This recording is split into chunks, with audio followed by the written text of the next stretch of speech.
नमस्कार। मैं हूं एक्टर नारायण पुंडलिक लाड। मेरा निक नेम है एक्टर बाबूराव लाड साहब। मेरी उम्र है 60+।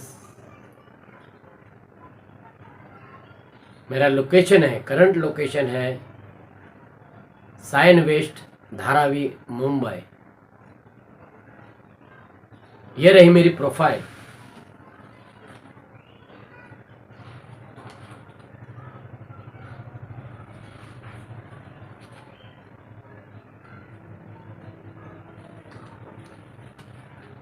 जी हाँ, अभी मैंने जो किया इसे कहते हैं इंट्रो वीडियो। जी हाँ, कलाकार को अपने बारे में बताने को आना चाहिए। इतना ही इंट्रो वीडियो बताने का है। अगर ज़्यादा पूछता है सामने वाला, अगर आपको ज़्यादा पूछेंगे कि आपके हॉबी क्या है, आपका चेस्ट का नंबर, वेस्ट का नंबर कितना है, आपकी हाइट कितनी है, तो आपके बारे में जितना ज़्यादा आप खुद बता सकते हैं उसे ही तो कलाकार कहते हैं। जो कलाकार अपने खुद के बारे में नहीं बता सकता वो कलाकार कैसे हो सकता है, ये डाउट प्रोडक्शन टीम को आता है। इसीलिए जो भी कास्टिंग डायरेक्टर होते हैं वो ऑडिशन करने से पहले इंट्रो वीडियो देखते हैं। इंट्रो वीडियो अगर अच्छा लगा तो फिर ऑडिशन लेते हैं। ऑडिशन में वो आपकी कला देखेंगे कि आपके अंदर क्या क्या कला है, आप एक्टिंग करते हैं तो कैसा करते हैं। ऑडिशन में आपका ऑडियो चेक किया जाता है कि आप बोलते कैसे हैं, आपका टंग प्रॉब्लम है क्या नहीं है, आपकी ज़ुबान कैसी है, आप डायलॉग फर्राटे के साथ बोल सकते हो कि नहीं, आपने प्रिपेयर किया हुआ डायलॉग भी चल जाएगा। जी हाँ, ऑडिशन में ये सेकंड राउंड हो गया। थर्ड राउंड में जब प्रोडक्शन टीम आपको बुलाएगी तब आपको 2 पेज, 3 पेज, 4 पेज के डायलॉग दिए जाएंगे और 15 मिनट से लेके आधा घंटे तक का समय दिया जाएगा। उतने समय में वो डायलॉग तोते की तरह आपको रटना है और रट के सारा का सारा डायलॉग बोलना है। ज़्यादा टाइम नहीं मिल सकता क्योंकि वो लोगों ने ज़्यादा से ज़्यादा लोगों को सिलेक्ट किया रहता है, जिसे शॉर्टलिस्ट कहते हैं। शॉर्टलिस्ट होने के बाद ही डायलॉग मिलता है। तो कभी कभी डायलॉग चोरी हो सकता है, हर किसी को डायलॉग शुरू में नहीं दिया जाता है। तो जब डायलॉग देंगे समझ जाओ आप शॉर्टलिस्ट हो चुके हैं। शॉर्टलिस्ट लोगों का अलग से ऑडिशन करते हैं। इंट्रो वीडियो जब बनाते हैं तब तो आपका 10 सेकंड से लेके 40 सेकंड तक का, ज़्यादा से ज़्यादा 1 मिनट का वीडियो बनाया जाता है, इससे ज़्यादा नहीं। हज़ारों लोग आते हैं तो हज़ारों मिनट हो जाता है। देखिए 1 मिनट में एक तो 60 मिनट में, यानी 1 घंटे में सिर्फ केवल 60 लोग। और 10 घंटा परिश्रम करने के बाद वो जो कास्टिंग डायरेक्टर का जो बंदा है वो 10 घंटा परिश्रम करेगा, वो 1 नंबर या 2 नंबर को भी नहीं जाएगा और पूरे 10 घंटे लगाएगा तो भी सिर्फ और सिर्फ 600 लोगों का ही देख पाएगा। आप नाराज हो जाएंगे, परेशान हो जाएंगे, हतोत्साहित हो जाएंगे, आप अपने आप को अपमानित महसूस करने लगे। अरे क्या इतना दूर से इतना गाड़ी भाड़ा खर्चा करके मैं यहाँ आया और क्या पूछा, सिर्फ मेरा नाम पूछा, उम्र पूछा, हाइट पूछा, करंट लोकेशन पूछा, बस ये कोई तरीका है? अरे यही तो तरीका है। खुद के बारे में तुम क्या कह सकते हो, कितना अच्छा बोल सकते हो, यही तो वो लोग देखना चाहते हैं। लज्जतदार जायकेदार बिरयानी बनानी हो तो चावल का एक दाना देखकर ही बिरयानी कैसे बनेगी इसका पता चलता है। उसी तरह आप अपने खुद के बारे में कैसा बोल रहे हो और कैसे खड़े हो, आपके खड़े रहने को भी मार्क है। या ऐसे खड़े रहेंगे तो कैसे चलेगा। सिर्फ एक एक्टिंग जो टपोरी की होती है, गुंडे की होती है, तो उसमें चल सकता है भाईगिरी, क्या बोला रे, अपन को ऐसा बोले, किया ठोक डालो। तो आपको एकदम अच्छे ढंग से खड़े रहने को आना चाहिए। आप कैसे खड़े रहते हो, कैसे उठते हो, कैसे बैठते हो, कैसे चलते हो, यही तो सामने वाला देखना चाहते हैं। देखो एक फिल्म जब बनती है तो उसके प्रोडक्शन वाले अच्छे से स्टोरी की तलाश में होते हैं।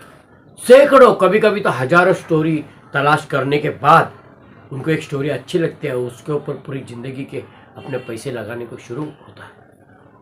वो पैसे कम पड़ेंगे तो को प्रोड्यूसर लिया जाता है। प्रोड्यूसर जो होता है उसके पैसे अगर कम पड़े तो को प्रोड्यूसर, 3-4 को प्रोड्यूसर और एक प्रोड्यूसर मिलके भी अगर पैसे कम पड़ते हैं तो फाइनेंसर को ढूंढा जाता है। कोई ऐसी बैंक जो फाइनेंस करे, कोई ऐसा व्यक्ति जो फिल्म को फाइनेंस करे उसे ढूंढा जाता है। और वो लोग भी स्टोरी अच्छी लगे तो पैसा लगाने के लिए रेडी हो जाते हैं। फिर तलाश होती है वो स्टोरी में कितने किरदार हैं उन लोगों को ढूंढने की। 50% मार्केट के famous hero heroine star superstar लोगों को ढूंढेंगे और 50% नए कलाकारों को मौका देंगे, क्योंकि कुछ नयापन छलकना चाहिए, लोगों को कुछ नया दिखना चाहिए। पूरे के पूरे अगर नए कलाकार लेंगे तो बहुत बड़ा रिस्क होगा, और पूरे के पूरे मंजे हुए कलाकार लेंगे तो उसमें कुछ नयापना नहीं होगा। तो नयापना दिखना चाहिए, इसलिए नए कलाकारों की काफ़ी मांग होती है। और नया कलाकार भी कैसा चाहिए? नया कलाकार चाहिए, कलाकार चाहिए, सिर्फ इंसान नहीं चाहिए, सिर्फ आदमी नहीं चाहिए। सिर्फ इंसान और आदमी हर डायरेक्टर प्रोड्यूसर के पास चपरासी होता है। देखो उनके घर में एक नौकरानी होती है, नौकर होता है, माली होता है बगीचे का, बॉडीगार्ड होता है, ड्राइवर होता है। उनके पास कितने सारे, एक अमीर आदमी के पास कितने सारे नौकर चाकर होते हैं। उनको लेके वो फिल्म बना सकते हैं, लेकिन नहीं, कलाकार चाहिए। और आपने तो अपने आप को कलाकार डिक्लेयर कर दिया और आप ऑफिस टू ऑफिस जाकर ऑडिशन दे रहे हो। किस बिना पे दे रहे हो? कब आपने एक्टिंग सीखी थी? कब सीखी थी भाई? हम लोग फ्री में सिखा रहे तो आप एक बार देख के छोड़ देते हो, भूल जाते हो। एक एक वीडियो कम से कम 10-10 बार देखना चाहिए, तब आपकी लगन, आपकी जिद, आपकी जिज्ञासा का पता चलता है कि हाँ यार इस बंदे में योग्यता है, इसमें लगन है, इसमें जिद है, ये आगे जाके कुछ बनने वाला है, कुछ करने वाला है। चंचल मन रख के नहीं होगा। आज लगता है कि चलो कलाकार बने और कल मालूम पड़ा कि नहीं यार इतने लोग नहीं बन सके तो मैं कहाँ बनने वाला हूँ। निगेटिव सोच रख के कुछ फायदा नहीं, अच्छी सोच रखो। देखो आज मेरा गला खराब है, फिर भी मैं वीडियो बनाने की कोशिश कर रहा हूँ। जी हाँ, आपको सिखाने की कोशिश कर रहा हूँ, आपको बताने की कोशिश कर रहा हूँ। डायलॉग आया आपको 1 पेज का, 2 पेज का, 3 पेज का, 4 पेज का या 5 पेज का डायलॉग आया, देख के डरने का नहीं। क्यों डर रहे हो? 3 लाइन का डायलॉग है, आप अच्छे से याद करो, तोते की तरह रटो और उसको बोलो। जैसे कि ये डायलॉग है, तुम लोगों ने मेरे भाई को जान से मार डाला, तुम लोगों ने मेरे भाई को जान से मार डाला, तुम लोगों ने मेरे भाई को जान से मार डाला, तुम लोगों ने मेरे भाई को जान से मार डाला, तुम लोगों ने मेरे भाई को जान से मार डाला। तो ये 5 बार बोलने के बाद में अगला डायलॉग बोलो, तुम लोगों ने मेरे भाई को जान से मार डाला, अब तुम्हें सजा हो या ना हो इससे मुझे क्या, अब तुम्हें सजा हो या ना हो इससे मुझे क्या, अब तुम्हें सजा हो या ना हो इससे मुझे क्या, अब तुम्हें सजा हो या ना हो इससे मुझे क्या। अब दोनों को ज्वाइन करो, तुम लोगों ने मेरे भाई को जान से मार डाला, अब तुम्हें सजा हो या ना हो इससे मुझे क्या, तुम लोगों ने मेरे भाई को जान से मार डाला, अब तुम्हें सजा हो या ना हो इससे मुझे क्या, तुम लोगों ने मेरे भाई को जान से मार डाला, अब तुम्हें सजा हो या ना हो इससे मुझे क्या, तुम लोगों ने मेरे भाई को जान से मार डाला, अब तुम्हें सजा हो या ना हो इससे मुझे क्या, तुम लोगों ने मेरे भाई को जान से मार डाला, अब तुम्हें सजा हो या ना हो इससे मुझे क्या। देखो दो लाइन के डायलॉग याद करो। अब ये 2 लाइन देखो, याद हो गए। पहला लाइन क्या था? तुम लोगों ने मेरे भाई को जान से मार डाला। दूसरा लाइन क्या था? अब तुम्हें सजा हो या ना हो इससे मुझे क्या। ये दोनों को ज्वाइन मारा, लिया, इसको जेब में ठूसा, ये हो गया। फिर दूसरे 2 लाइन उसको याद किया, तोते की तरह रटा, उसको जेब में ठूसा। इस तरह ठूसते जाइए और पूरा का पूरा 2 लाइन का, 3 लाइन का डायलॉग, 10 लाइन का, 100 लाइन का डायलॉग आप आराम से तोते की तरह फर्राटे के साथ बोल सकते हैं। चाहे 1 पेज का डायलॉग हो, चाहे 2 पेज का हो, चाहे 4 पेज का, चाहे 10 पेज का डायलॉग हो। इस तरीके से, ये तरीका मैंने आपको बताया, देखो कितना आसान तरीका है। सिर्फ 2 लाइन के डायलॉग के ऊपर आप फोकस कीजिए बस। बाकी सब याद करोगे तो पागल हो जाओगे, डर जाओगे, आपके हाथ पांव थर थर कांपने लगेंगे। ये कोई लाखों रुपए लेके भी ये हुनर नहीं सिखा सकता। ये हुनर मैंने आपको आसानी से आपको बोलते बोलते बता दिया कि दो दो लाइन पे फोकस कीजिए। दो लाइन को अगर याद कीजिए तो उसको जेब में उठा के डालिए, रखिए। जेब में उठा के डालने का मतलब क्या है? सेव करना है। मैं अच्छी तरह आपको सिखा रहा हूँ क्योंकि आप टेंशन में ना हो, इसलिए सादी बोलचाल की भाषा में सिखा रहा हूँ कि जेब में रखना है, यानी सेव करना है। आपने सेव कर लिया, दो लाइन आपके याद हो गए, सेव कर लिया, फिर दूसरे दो लाइन याद किए, सेव कर लिया, फिर तीसरे दो लाइन याद कीजिए, फिर सेव कर लिया। और ये 6 के 6 लाइन का डायलॉग याद कीजिए और पूरा 6 लाइन का डायलॉग का बंडल सेव करके रख दीजिए। इसी तरह धीरे धीरे आगे बढ़िए और सारे के सारे डायलॉग तोते की तरह रटिए और उसके अंदर फिर फीलिंग के साथ बोलिए। ये नहीं कि तुम लोगों ने मेरे भाई को जान से मार डाला तो तुम्हें सजा दे या ना दे, इससे मुझे क्या कैसे बोल रहे हो? फीलिंग के साथ बोलो, फीलिंग के साथ। तो उसमें फीलिंग आनी चाहिए कि तुम्हारे छोटे भाई को या बड़े भाई को कुछ 4 गुंडों ने मिलके मारा है, उसे पीटा है, समझे? अभी उनको कानून सजा दे या ना दे, इससे क्या? तुम्हारा जो भाई मार खा के मर गया है वो वापस थोड़ी आएगा, नहीं आएगा ना। तो इसलिए बड़े मन से तुम उनको माफ करो। तो पूरा डायलॉग कैसे रहेगा? तुम लोगों ने मेरे भाई को जान से मार डाला, सरकार तुम्हें सजा दे या ना दे, इससे मुझे क्या? मेरा भाई तो जिंदा नहीं ना लौटेगा। भगवान के लिए एक बार, सिर्फ एक बार मुझे आप लोग इतना बता दो, जिस वक्त तुम लोग मेरे भाई को जान से मार रहे थे उस वक्त उसने मुझे भैया भैया कह के पुकारा। बोलो ना चुप क्यों? उसने मुझे भैया भैया कह के पुकारा होगा ना। अरे कुछ तो बोलो, कुछ तो बोलो, तुम बोलो, तुम बोलो, तुम बोलो। अरे कुछ तो बोलो, मैं तुम्हें माफ कर दूंगा, मैं तुम्हें माफ कर दूंगा। मैं मेरे भाई से बहुत प्यार करता हूँ, बहुत प्यार करता हूँ। रह कर मुझे मेरे भाई की याद आ रही है। तुम लोगों को अगर सजा हो जाएगी तो क्या मुझे मेरा भाई मिल जाएगा? नहीं मिलेगा, कभी नहीं मिलेगा। इसलिए मैं तुम्हें सजा नहीं दिलाना चाहता, नहीं दिलाना चाहता, नहीं दिलाना चाहता। मेरा भाई तो मर गया, चला गया, लेकिन उसने मरते वक्त मुझे याद किया था क्या? उसने मुझे भैया भैया कह के पुकारा था क्या? बस इतना ही तो मैं पूछ रहा हूँ। और तुम लोग भूत बन के खामोश होके खड़े हो, मेरे एक छोटे से इतने से सवाल का जवाब भी नहीं दे रहे। क्यों नहीं दे रहे? क्यों नहीं दे रहे? अरे तुम चारों ने मिलकर मेरे भाई को तड़पा तड़पा कर मारा, जान से मारा, तब तुम्हें शर्म नहीं आई? आपके बताने में क्यों शर्म आ रही है? मेरा भाई मुझे बहुत चाहता था, बहुत प्यार करता था। उसने जरूर मुझे पुकारा होगा, भैया भैया बचाओ, भैया बचाओ, भैया बचाओ।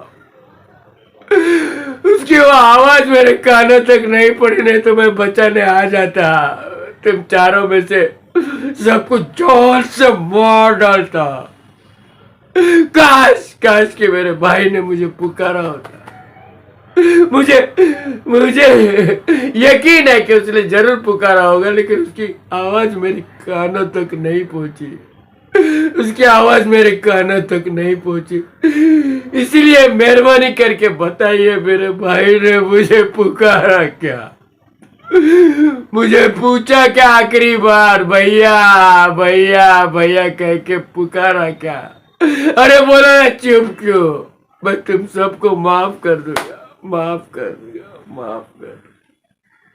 जैसा इन सबको रिहा कर दो, इनको फांसी पे चढ़ा के मेरा भाई तो वापस नहीं आएगा, नहीं आएगा। अभी इनका जो कुछ करना है वो आप कीजिए, आप कीजिए जनता।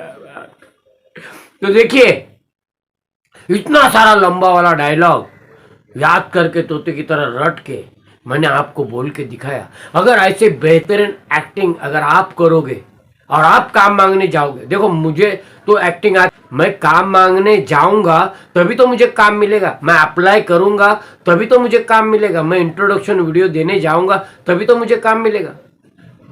मैं तो आप लोगों को सिखाना चाहता हूं, मैं काम करना नहीं चाहता, लेकिन अगर मैं काम करने गया तो यकीनन जीत मेरी होगी, मैं जीतूंगा और मुझे ही काम मिलेगा, क्योंकि मेरे अंदर कला है, मेरे अंदर हुनर है। क्या आपके अंदर वो हुनर है? अरे नहीं है तो सीखिए यारो, क्यों लोगों को फंसाने जा रहे हो? ऐसे में तुम्हें कोई फंसा कर चला जाएगा। तुम दुनिया को उल्लू बनाने जाओगे, तुम्हें उल्लू बना के कोई चला जाएगा, क्योंकि 80% ऑडिशन जेन्युइन होते हैं। जेन्युइन लोग ऑडिशन करते हैं, जो लोग फिल्म बनाते हैं, जो फिल्म से रिलेटेड लोग हैं, वही लोग जेन्युइन ऑडिशन करते हैं। लेकिन 20% फेक ऑडिशन होता है। वो तुम्हें अपनी माया जाल में, ऑडिशन के माया जाल में फंसाएंगे, झूठ मूठ के आपकी तारीफ करेंगे, आप गलत एक्टिंग करेंगे तो भी वाह बहुत बढ़िया है ना, बहुत बढ़िया किया ना, क्या एक्टिंग किया है, हाँ एकदम बढ़िया। हाँ तो देखिए 10-15 लाख रुपया हम लोग खर्चा कर रहे हैं, आप बस 1 लाख रुपए लगा दीजिए कहीं से भी। अभी कहीं से भी देखो, आपको इतना अच्छा मौका मिल रहा है, कहीं से भी 1 लाख मालूम पड़ा, वो 1 लाख रुपए लेके भाग गए। 1-1 लाख ऐसे 50-60 लोगों का जमा किया, 50-60 लिया, लाख रुपया कमाया और भाग गए, और उसने फिल्म लाइन का नाम बदनाम कर दिया उस चोर ने। लेकिन आपने क्या किया? आप उस काबिल ना होते हुए भी थोड़ी सी तारीफ क्या की, जोश में आके, अरे यार सच में अगर मेरे में इतना हुनर है तो मैं क्यों ना कोशिश करूं, मैं कहीं से उधार लेके या जमीन जायदाद बेच के मैं इनका पैसा भर देता हूं, और सपने देखने चालू कर देते हैं आप लोग कि अभी मुझे बुलाएगा। वो कहाँ से बुलाएगा? और आप खुद उसका ऑफिस देखने आओगे तो ऑफिस में इतना बड़ा ताला मिलेगा। तो हर क्षेत्र में लूटने वाले रहते ही, फ्रॉड करने वाले रहते, हर क्षेत्र में रहते, तो इस क्षेत्र में भी है, तो बच के रहना। इसलिए गुरु करना, गुरु ही रास्ता बताए, गुरु ही मार्गदर्शन करेगा। ये लाइन है चोरों की लाइन है, ये लाइन है अच्छे लोगों की लाइन, ये सब कौन दिखाएगा? गुरु दिखाएगा ना। तो गुरु करने के लिए पैसा लगता है, और जहाँ पैसा लगता है वहाँ तुम लोग भाग जाते हो, तो ये भी तो गलत है ना। बोओगे तो पाएंगे, ये विधि का विधान है। 1 दाना बोकर 1000 दाना उगाता किसान है। तो सबसे पहले गुरु करो। अगर मुझे गुरु मानते हो तो मेरे सारे वीडियो को देखो, 450 से ज़्यादा वीडियो को मैंने डाला है, एक वीडियो 10-10 बार देखो, तब मुझे गुरु मानो, वरना गुरु मानने की कोई जरूरत नहीं है। आप में काबिलियत है, योग्यता है, तो आप काम मांगने जाइए। अगर योग्यता नहीं है तो योग्य बनने के लिए सीखना पड़ेगा, मेहनत करना पड़ेगा, और अथक परिश्रम, अथक मेहनत करने वाला ही मेरा शिष्य बन सकता है। आयरा गहरा कोई मेरा शिष्य नहीं बन सकता। धन्यवाद। अगर मेरे बोल तुम्हें चुभे हो, कड़वे लगे हो तो क्षमा चाहता हूँ।